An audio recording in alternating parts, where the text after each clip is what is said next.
Well, hello YouTube. This is Michael, and this is an extremely special video because it's about a subject near and dear to my heart.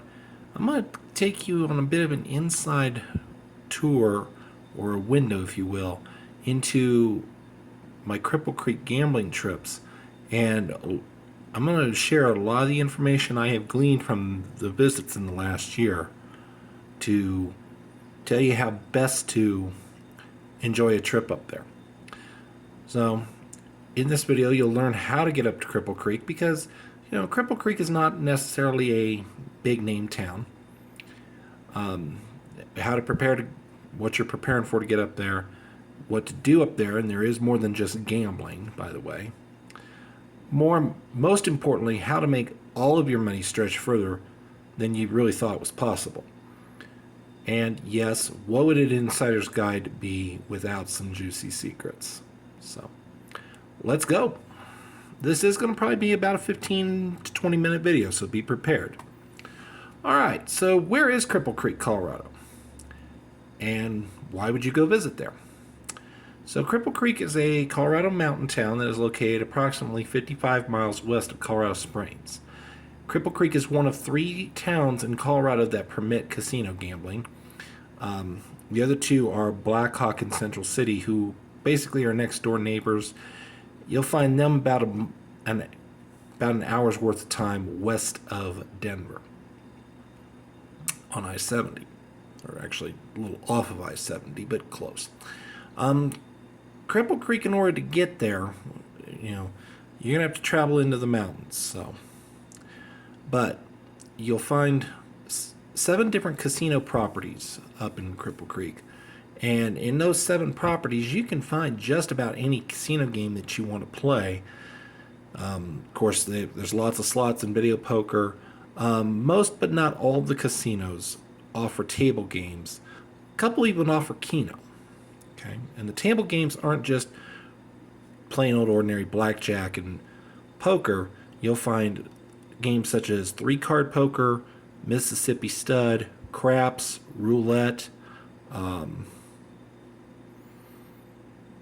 There are probably others out there, but I am not a big table game player, so those are the ones that I know for certain are up there. Okay. If casino gambling isn't your thing, though, there is more to do than just casino gambling, and there's more reasons to visit than just the casinos. Cripple Creek has a rich history and legacy to study, both in terms of the Old West days as well as mining. You'll find excellent scenic views from several different points in Cripple Creek. You can actually, in a couple areas, get some views of the Sangre de Cristo mountain range. Plus, you get some very nice panoramic views, because Cripple Creek basically lies in a little valley, if you will. There's also several unique attractions to go visit, and we'll talk about a few of those. And then, of course, there are several hotels, some of which have amenities such as indoor pools. You'll find some boutique rooms. One of the hotels I'm going to talk about briefly is a window into Cripple Creek's own past. So we'll talk about that in the next slide or 2. All right, how to get there? Well, bluntly put, there's one way, and one way only: driving. Unless you're lucky enough to have your own helicopter, but I'm assuming you probably don't. If you don't drive, you're not out of luck. You can take a shuttle bus from Pueblo, Colorado Springs, or Woodland Park. Matter of fact, even if you do drive, you may find this to be an economical choice. So I'll explain why in the secrets section. Okay. So I'm going to show you a little hand-drawn map, and no, things are not according to scale, but the dimensions are reasonable, and the direction is accurate. All right, so we're going to look at this little hand-drawn map real quick, and this is oriented. Top of the paper is north, right side of the paper is east, left side of the paper is west, bottom edge of the paper is south. Okay. So basically, Woodland Park and Colorado Springs are over here, if you will. Pueblo is down probably about here. Canyon City is over about here. And then Buena Vista's off over here. Okay. So those are the 4, or actually 5, landmark cities I'm going to use. Okay. So if you're coming from Colorado Springs, you'll travel west on Highway 24. You'll pass through Woodland Park. At Woodland Park, US 24 shares space with Colorado 67, and you'll take it to the little town of Divide. Okay. You'll turn south at Divide at the intersection of US 24 and Highway 67. If you continue to go straight on 24, you would eventually hit the town of Florissant, which gives you the back doorway into Cripple Creek, which we'll talk about in a moment. You'll come down Colorado 67. It takes about 20 miles. It's about a little less than a 20-mile trip. You will pass over a mountain pass called Tender Hill Pass, and it tops out at a little over 10,000 feet, which is going to come into play in the preparations I talk about here on the next. I think it's the next slide. Okay. If you're coming from Buena Vista, you just head east on Highway 67, or correction, you head east on US 24 to the town of Florissant, and then you take Teller County Highway 1, and you can get into Cripple Creek that way. If you're coming from either Canyon City or Pueblo, you're going to take US 50, US Highway 50. If you're coming from Pueblo, you're heading westbound on US 50. If you're coming from Canyon City, you'll head eastbound on US 50. And you'll head north where Colorado Highway 67 intersects with US 50. Now, I have to caution you, this is an extremely rugged mountain path. Okay? It is very long. The road is very narrow. There are lots of sharp curves and drop-offs. It is not for the faint of heart. Okay? So, and it's definitely not a path you want to take in bad weather. Okay? As I've mentioned, as I turn back to the screen now, Cripple Creek is a mountain town. So if you're going to drive up there, you've got to have good mountain driving skills. If you head up Highway 24 from Colorado Springs, you're going to go over Ute Pass. Okay, you're going to climb up Ute Pass. Ute Pass actually tops out right by the town of Divide, just on the west side of the turnoff onto Colorado 67. Okay, Ute Pass tops out at about 9,000 feet, give or take a couple hundred feet. Okay. Mountain passes, as you might expect, have curvy roads, sharp curves. Steep grades are also a thing, so be careful. Average speed usually will only be about 40 to 45 miles per hour for the majority of the trip because you are dealing with those curvy roads. Any inclement weather such as snow or heavy rain is going to slow you down even worse. It's imperative you need to make sure your vehicle's in good shape and always check the weather reports before you go. Okay? Cripple Creek does sit at almost 9,500 feet above sea level. For reference, Denver is a mile high at 5,280. Colorado Springs sits at 6,000.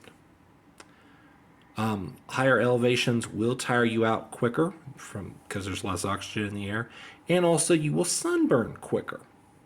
So take some precautions, and I've already covered this bottom paragraph. I'm just going to show it here very quickly, and we're going to move on to the next slide. Okay, once you make it, what do you do now? Well, That's going to depend on two factors: how long you intend to be in Cripple Creek and whether you're willing to gamble in the casinos or not. For a shorter day trip, let's say 4 to 8 hours, I know 8 hours isn't exactly a short day trip, you definitely are going to want to scope out a couple of different casinos to find a place to eat at. Reason is there's only one or two places to eat at that aren't in a casino, and they may not have the most reliable of hours or the best of cuisine. Okay. Some non-gambling visitor attractions that you can visit. There's Cripple Creek Heritage and Visitor Center, which you'll find as you're coming into town on Highway 67 from Divide. Right before you hit the final curbs going down into Cripple Creek from the summit of Tenderfoot Pass, you'll come up on what I call a double hairpin, which is where the road switches back on itself twice in quick succession. As you go down the grade, you'll actually find two attractions at once. On the right will be the Heritage and Visitor Center. On the left will be the Molly Kathleen Gold Mine. Yes, that is a real working gold mine, and they do tours.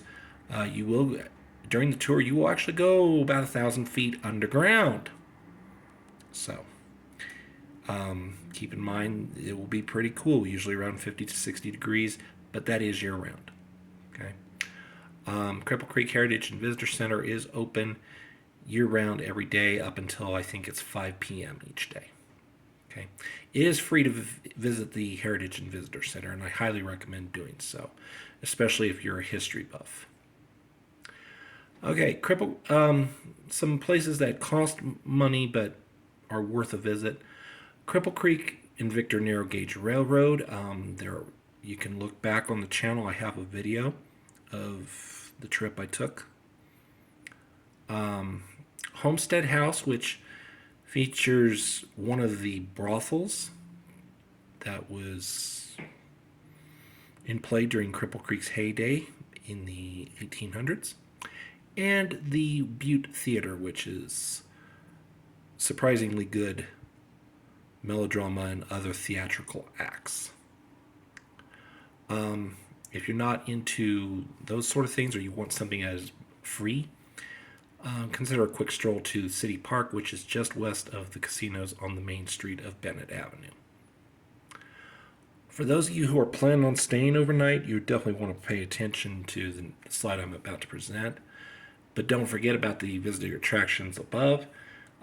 Also, depending on how much time you have, you might want to consider a quick jaunt to the neighboring town of Victor, which is 7 miles south of Cripple Creek on Colorado 67. That if you're in Cripple Creek, you take Bennett Avenue to 2nd Street and head south. Okay, Victor has a lot of the Old West town, almost like a ghost town type of feel, but they have some interesting buildings, and I believe there's a museum or two there as well. So if you want to stay overnight, which may not sound like a bad idea, here's what you should look at. Okay, Cripple Creek has a wide selection of hotels to choose from. Some hotels are definitely better in choice than others and have more availability. Definitely make reservations. I can't stress that enough. Okay. Rooms tend to fill up quickly, especially during the weekends and the summertime, which, not surprisingly, is their busy season. As you might expect, the casinos hold or own the vast majority of the hotel rooms in Cripple Creek. The casino's hotels usually do offer more than one type of hotel room. Like, for example, you might have like a suite or a mini suite. You would also have your normal standard hotel room, usually with a single king bed or 2 double beds. Okay. There are a couple motels or bed and breakfast type facilities in Cripple Creek. It all depends on what you want. Okay. For those of you with RVs, There is a KOA campground that is located about 10 miles outside of Cripple Creek on Teller County Highway 81. It's a little north of Cripple Creek. Look for the intersection of Teller County Highway 81 and Colorado 67. Turn on to Highway 81 and go like about, I think, a mile or two down the road. If you plan to be, or already are, a gambler who visits Cripple Creek with any frequency, definitely take some time to visit the various casinos and find out what kind of rooms they offer and how to get discounted or fully comp rooms. There is, I believe, at least one casino that does not offer hotel rooms, and that is Johnny Nolan's. I know they don't. So, all right. Money makes the world go round, right? So, here's what you can expect to have to set aside for a trip. Okay, an afternoon trip, which is like 4 hours or so. If you do like one non-gambling activity, one meal, maybe a little bit of light gambling, $30 to $75 per person. Okay. Overnight stays, obviously going to be more pricey, so you're looking at the cost of a room, 2 meals, some gambling, maybe an activity or something. $200 to $400. That's going to depend on where you stay, how much you gamble, and how you spend your non-gambling time.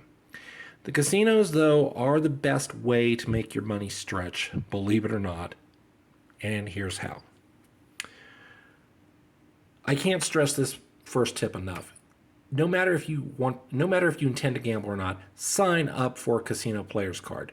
And some casinos will allow you to do it online even before you visit. You just have to fill out their online form. You might have to like take a photo of your ID and upload it, or your application might be held for say 30 days, and when you show up at the casino, you go to guest services or the casino cage, whatever, and say, hey, I signed up for a card online. They'll make you flash your ID, one that's so they verify you're 21 or older, and then a few moments later they give you a nice little player's card that's roughly the same size and looks a little bit like a credit card. Okay. Some places will offer a new player sign-up bonus, like for example, $5 of free play. Okay. The main reason you want to sign up for the player's card is most casinos through their players club reward programs usually offer discounts on their hotel rooms if they have a hotel, but most do. Some of them do offer discount on food at their restaurants. These discounts are usually 10% off. Okay.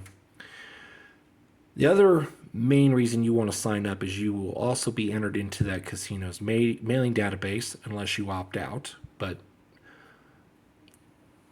if there's any chance you think you're going to return, don't opt out. Why?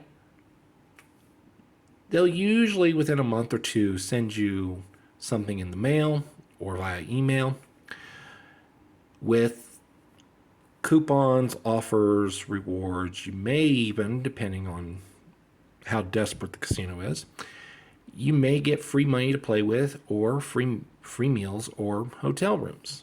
Okay, or you might get discounts, like for example 25% off. Okay, it's definitely worth looking into.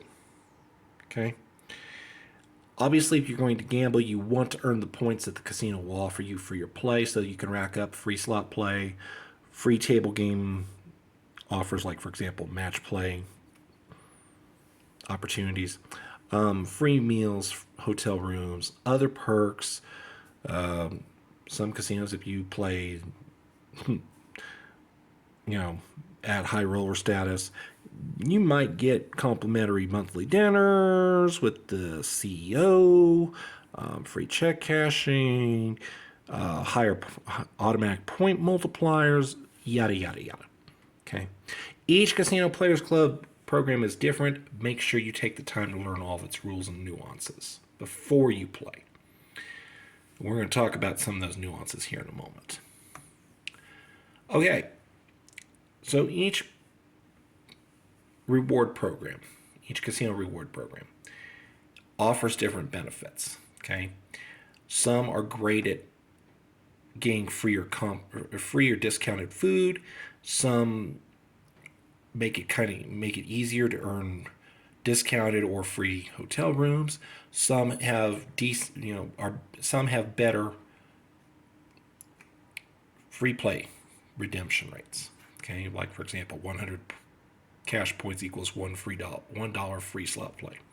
Okay, a few casinos offer both cash and comp points. You get to choose which way you want to do it. Okay. Several of the this is mainly the bigger casinos, but a lot of the bigger casinos do offer point promotions. If you're a senior, you usually will find at least one day that you can rack up multiple points. Okay, like double on Mondays. Some machines in certain casinos might offer 5 times the usual points for a set length of time. For example, Bronco Billy's, 11 p.m. to 3 a.m., Fridays and Saturdays. You can earn 20 times the points for slot play. Let me tell you, as a night owl, I readily admit to using that to its maximum value. Okay. One thing I do want to caution you on that: any perk or reward offered with a casino reward program that requires a certain number of what's called base points will not be earned any quicker with the point promotions, because the multiplied points don't count. Only the single points do. So, for example, if you're earning 20 times points for your play, every time you go over the threshold to earn those multiplied points, base points only count one. Okay. All right. And then here's a little common sense thing. Just at home, if a restaurant at a casino offers food or drink specials, or at the attraction if you qualify for like military discount, senior discount, obviously that's going to be an easy way to stretch your money. If you're gambling, you need to make your money stretch further. Several ways you can do it. You can reduce your bet size. You can play a game that takes longer to resolve a play. For example, video poker usually takes longer to resolve a hand than a single spin on slots. Or you can switch to table games instead of machines. Drop down in bet denomination. For example, if you've been playing quarters, drop down to nickels or even dimes. If you've been playing, bap, bap, bap, bap, bap, bap, bap on the machine, slow it down. That usually also works. Okay. Free playing opportunities, such as a free slot tournament. Great way to extend your time, and it doesn't take anything out of your budget. Take breaks, change activities on occasion, even if you just go from one casino to another. Or you can look for these secret plays. And these are some of the best bets and values in Cripple Creek. Okay, one thing I do want to say, these secrets were correct and current as of December 26th of 2022. Things may change, so please confirm this information yourself before you begin play. Okay, Double Eagle has the very best video poker game in all of Cripple Creek. A 9-6 full pay jacks or better. With proper strategy play, this is almost a break-even proposition. And you'll find it on nickels, which is practically unheard of. But there's only one machine in the entire casino that holds the game. Where is it? At the downstairs video poker bar. As you face the bar, it's the third machine from the left. Bronco Billy's offers nickel NSU Deuces Wild, which pays 16-1 for a 5 of a kind and 10-1 for a straight flush. You'll find that at the video poker bar at the far east end of the property. If you're looking for the Vault video slot, only one casino offers it, the Colorado Grand. Colorado Grand and Johnny Nolan's are the only two casinos in Cripple Creek that offer three real slot machines and video poker machines that both accept and pay out in coins or tokens. These machines won't accept free play or ticket vouchers from other machines. They only take bills or coins and tokens. Finally, best comp values, and I gotta hurry up because I'm about to run out of time. Best meal value can be found at the Double Eagle. For every 100 points you earn on the Players Club card, you can trade those 100 points for $10 in meal credit at their restaurant. You can redeem up to $50 per day. Bronco Billy's offers both a cash point bank and a comp point bank. Comp points accrue at about 1/4 the rate of the cash points. However, any point multiplier promotion works on both point banks at the same rate at the same time. The bottom level of the Brass Ass Casino offers a lot of machines that offer 5 times the player's card points. Not all of them qualify, so pay attention. If you're military, Double Eagle and the Wildwood offer the best values and promos for you. Check each casino's program for specific details on how to qualify. Finally, if you're taking the Ramble Express shuttle bus,